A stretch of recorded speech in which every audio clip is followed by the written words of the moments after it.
Great, here we go. So right here is Starkiller again diving for freedom. He's just escaped Darth Vader. He's already on the run here, and this is one of what we call our run for your life moments in the game. There'll be several throughout the game that really establish the fact that Starkiller is a fugitive. We're building this on the same engine that we used for Force Unleashed 1, although we've upgraded it quite significantly. We focused on changes to lighting and to the VFX, the number of units we can have on screen. But again, we're combining three very unique technologies in order to simulate a really interactive environment. So we have Havoc as our underlying physics system. We have digital molecular matter, which allows us to do things like shattering glass. And then we have Euphoria, which is biomechanical AI. And lets you fling the stormtroopers like we just saw there? Exactly right. They're much more than ragdolls. It's pretty fantastic. So here you can see Starkiller with now his trademark dual-wield lightsabers. There they and then, are. Again, all the force powers are back again. So lightning and force push and force grip, force throw. We've redesigned all the force powers from the ground up, though, to make them a little bit more accessible and make them more tactically significant in combat. And we did the same with the AI. So this is one of our new units, our Imperial melee unit. And you actually will be encouraged to use force powers against him. He's very resistant to your lightsaber. And there you can see force gripping used to take a TIE fighter right out of the sky. Yeah. Compacted it? That's right. That looks satisfying. With force grip there. So here's a much larger battle with, again, these Imperial riot troops with their melee weapons that will encourage you to use force powers or lightsaber and force power combos. And then a number of stormtroopers. So, kind of picking how you attack the different enemies will be very important in Force Unleashed 2. Now, I couldn't help but just notice that these stormtroopers are losing limbs. They are. So that's one of the other upgrades to Force Unleashed 2 is we really wanted to focus on how do we make the lightsaber feel more like a lightsaber. We've always treated it as another one of your powers in the Force Unleashed. It's just as important as lightning and force grip or force repulse. But we wanted to enhance it even more. So again, redesigned the combo system from the ground up to take advantage of the dual wield, but have also added some effects like that decapitation and the delimbing to make it feel more like a lightsaber. Always a good time when you can take off some limbs. Yeah, exactly. And very true to the films, but again, a little bit over the top, or a little re-envisioned.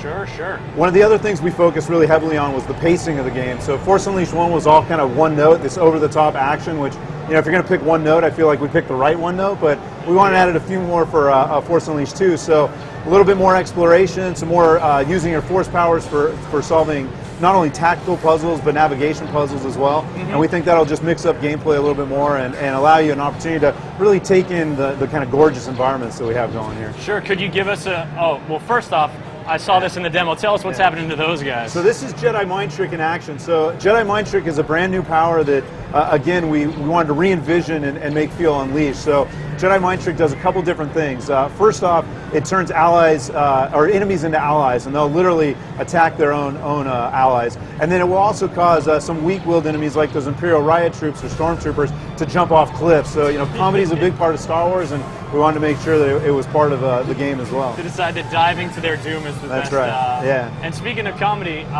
did I just see a jetpack trooper go squirreling off into the distance? That's right. So we had about 100 enemies in Force Unleashed 1, and as a result, some of them felt kind of generic or vanilla.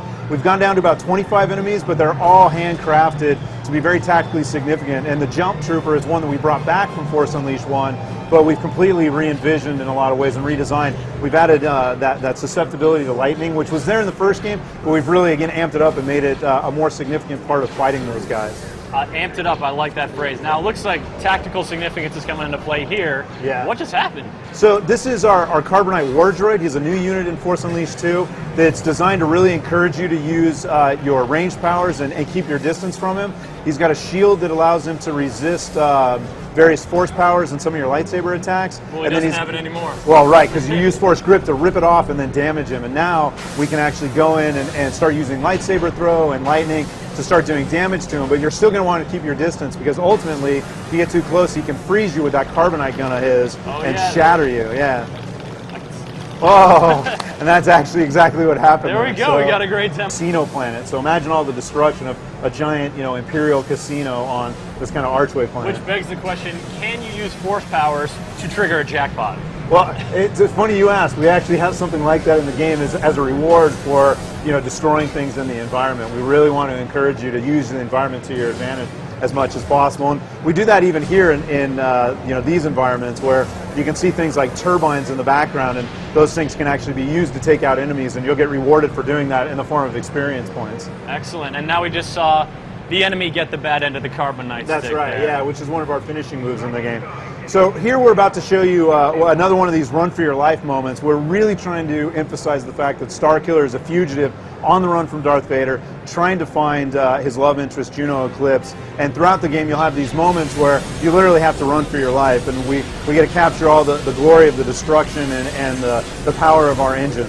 Sure, and now when you say run for your life, it's not just running, it's force dashing, it's jumping, it's a whole, you have to use your powers to get yourself to safety. Exactly, right. So what we saw there was a ton of jumping and force push, force dash, and later levels you'll need to fight enemies along the way as well. They'll get into your path. So, and it again really emphasizes that fact that he's a fugitive, and then amps up the intensity, for a period of time, which goes back to that point of pacing the game.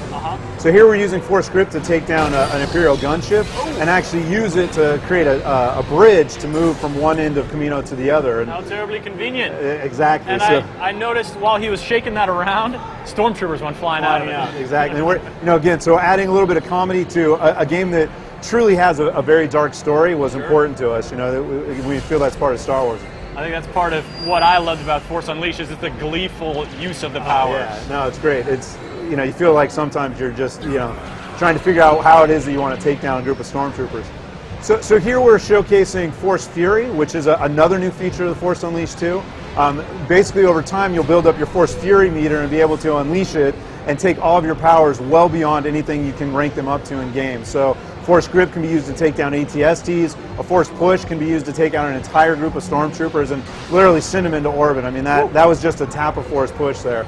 And then I think my favorite thing is what happens when you use your lightsaber. So here we're going to wade into this battle with these stormtroopers, and you see all your lightsaber combos now become ranged combos. So again, these are doing the same combos you've learned throughout the game, but they all become ranged combos that literally will take out entire groups of stormtroopers. And now he's flinging those lightsabers around like crazy. Exactly, yeah. So then this is a brief glimpse at a cinematic in the game. So again, we're telling a very epic story. It's also very personal to Starkiller, his journey to find out who he is and to be reunited with Juno Eclipse and the rest of the Rebel Alliance. Sure. And in this scene, get the hell away from Lord Vader. That's right. So and we have a little nod to Empire Strikes Back here that I think fans will pick up on. Yep. For us, we really feel like in many ways this is our Empire Strikes Back. It's a little bit darker than the first game. In some ways, it's continuing the trilogy. It's a more personal story, very character driven. So we wanted to get